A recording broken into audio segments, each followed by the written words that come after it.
선생님, 혹시 어젯밤에도 뒤척이다 새벽녘에나 겨우 눈을 붙이셨나요? 잠자리에 누우면 정신은 점점 더 말똥말똥해지고 온갖 생각에 밤을 하얗게 지새우진 않으셨는지요? 그러다 아침이 되면 주변 사람들에게 이렇게 말씀하시곤 하죠. 아이고, 나이 드니까 잠이 없어져서 큰일이야. 원래 늙으면 새벽잠이 없어지는 거래. 정말 그럴까요? 나이가 들면 잠이 줄어드는 것이 정말 당연하고 어쩔 수 없는 자연의 섭리일까요? 만약 선생님께서도 그렇게 믿고 체념하고 계셨다면 오늘 영상 끝까지 주목해 주셔야 합니다. 수십 년간 불면증 환자들을 치료해 온 수면 전문의들은 단호하게 말합니다. 그것은 우리 건강을 해치는 아주 위험한 착각이라고 말이죠. 오늘 우리가 너무나 당연하게 여겼던 그 생각이 우리 몸을 어떻게 망치고 있었는지, 그리고 지난 수십 년간 우리의 편안한 잠, 꿀잠을 도둑질해간 진짜 주범 3가지를 낱낱이 파헤쳐 보겠습니다. 이 3가지 주범만 잡아내도 오늘 밤부터는 분명히 달라지실 겁니다. 자, 그럼 시작하겠습니다.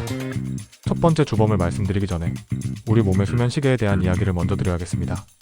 우리 뇌 속에는 아주 작은 솔방울 모양의 송과체라는 기관이 있습니다. 이곳에서 바로 밤의 호르몬, 수면 호르몬이라고 불리는 멜라토닌이 만들어집니다. 이 멜라토닌은 해가 지고 주변이 어두워지면 분비되기 시작해서 우리 몸에게 자, 이제 쉴 시간이야, 잠자리에 들 준비를 하자라는 신호를 보냅니다.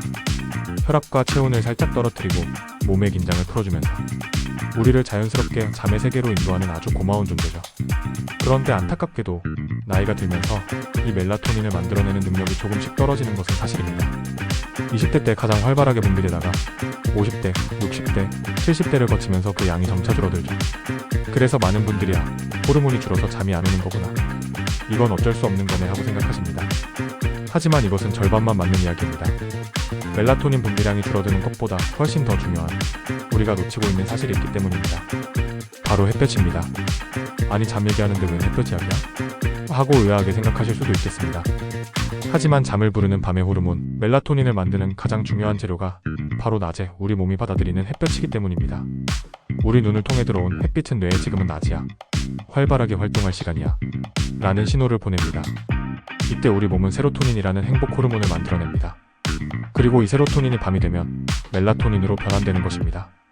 쉽게 비유하자면 낮에 햇볕을 통해 세로토닌이라는 반죽을 충분히 만들어 두어야 밤에 멜라토닌이라는 맛있는 잠의 빵을 구울 수 있는 셈입니다. 그런데 우리 시니어분들의 하루를 한번 돌아볼까요? 젊었을 때보다 외부 활동이 줄어들고 집안에서 보내는 시간이 많아지지는 않으셨나요? 몸이 예전 같지 않다는 생각에, 혹은 딱히 나갈 일이 없다는 이유로 하루 종일 실내의 희미한 조명 아래에서만 생활하고 계시진 않은지요? 만약 그렇다면 우리 뇌는 지금이 낮인지 밤인지 헷갈리기 시작합니다. 충분한 햇볕을 받지 못해 세로토닌 반죽이 부족하니 밤이 되어도 멜라토닌 빵을 제대로 구워낼 수가 없는 것이죠. 그러니 잠이 올 리가 만무합니다. 이것이 바로 첫 번째 주범, 멜라토닌 도둑의 정체입니다. 나이 탓, 호르몬 탓만 할 것이 아니라 혹시 내가 낮 시간을 너무 어둡게 보내고 있지는 않은지 반드시 점검해 보셔야 합니다. 해결책은 아주 간단합니다. 내일 아침 잠이 부족해 몸이 조금 찌뿌둥하시더라도 용기를 내어 밖으로 나가보세요. 오전 십시 이전 따갑지 않은 아침 햇살을 받으며 딱 30분만 동네를 한 바퀴 산책해보세요. 일부러 운동을 하지 않아도 괜찮습니다. 그냥 햇볕을 온몸으로 느끼며 천천히 걷는 것만으로도 충분합니다. 이렇게 꾸준히 2주만 실천하셔도 우리 몸의 생태시계는 서서히 제자리를 찾기 시작할 겁니다. 낮에는 활력이 넘치고 밤에는 자연스럽게 졸음이 쏟아지는 기분 좋은 변화를 분명히 경험하게 되실 겁니다.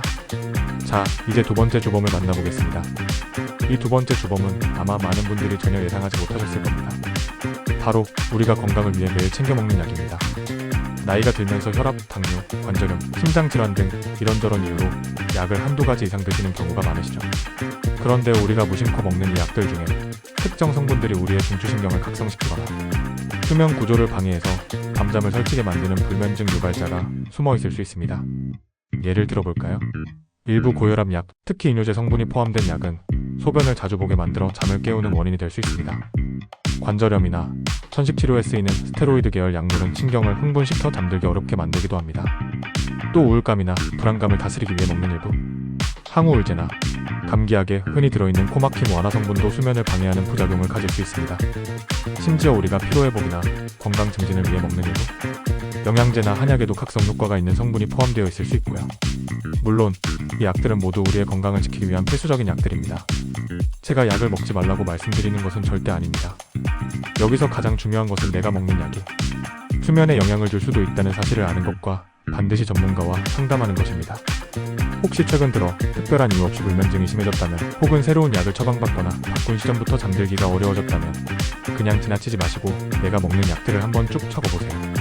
약의 이름, 효능, 복용시간 등을 꼼꼼히 정리해서 다음번 병원에 가실 때나 약국에 가실 때 의사 선생님, 약사 선생님께 꼭 보여드리세요. 그리고 이렇게 질문하는 겁니다.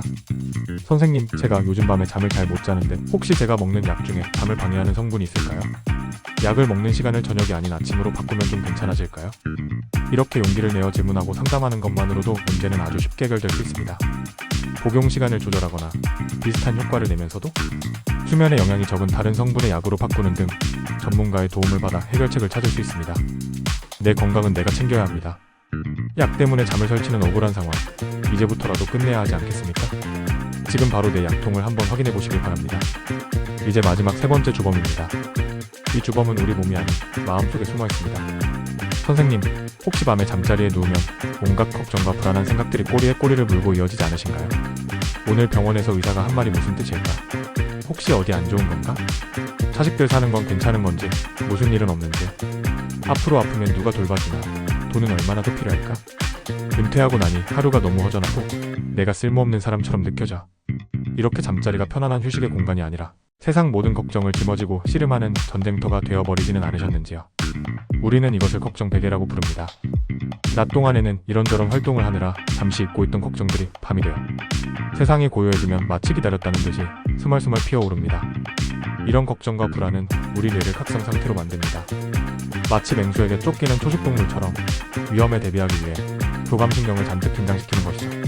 심장은 두근거리고 호흡은 얕아지고 근육은 딱딱하게 굳어버립니다. 이런 상태에서는 아무리 잠을 자려고 애를 써도 뇌가 허락하지 않습니다. 지금은 위험 상황이야. 잠들면 안 돼? 라고 계속해서 비상신호를 보내기 때문입니다. 이것이 바로 불면증의 가장 흔하고 강력한 주범, 심리적 불안입니다. 몸은 피곤한데 정신은 초롱초롱한 상태. 많은 분들이 경험하시는 바로 그 상태의 원인이죠. 이 걱정 베개를 내려놓는 방법은 없을까요? 물론 있습니다. 가장 쉽고 효과적인 방법은 바로 숨에 집중하는 것입니다. 지금 저를 한번 따라해 보실까요? 편안하게 자리에 앉거나 누운 상태에서 한 손은 가슴에, 다른 한 손은 배 위에 가볍게 올려보세요. 그리고 코로 천천히 숨을 들이마시는데 가슴이 아닌 배가 풍선처럼 부풀어 오르는 것을 느껴보세요. 하나, 둘, 셋, 넷. 숨을 들이마십니다. 이제 입으로 천천히 숨을 내뱉습니다.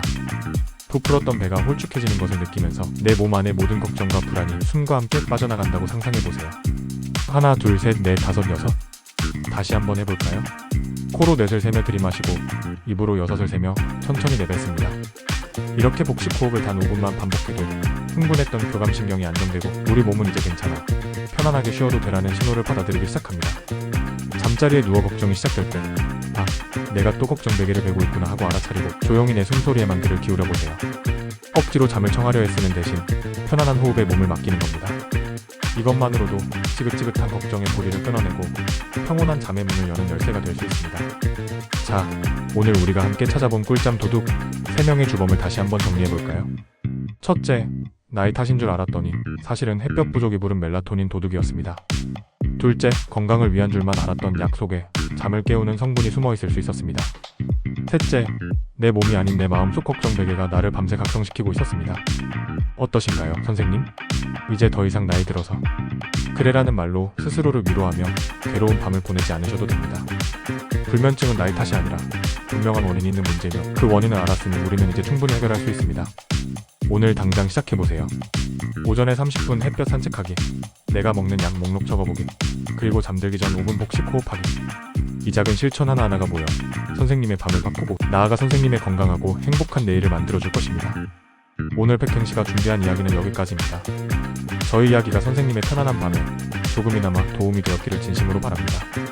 다음 시간에는 오늘 알아본 원인들을 해결할 더욱 구체적이고 실천적인 꿀잠 루틴에 대해 알려드릴 예정이니 놓치고 싶지 않으시다면 구독과 알림 설정 잊지 마세요. 언제나 여러분의 건강하고 행복한 100세 시대를 응원합니다. 지금까지 백행씨였습니다. 감사합니다.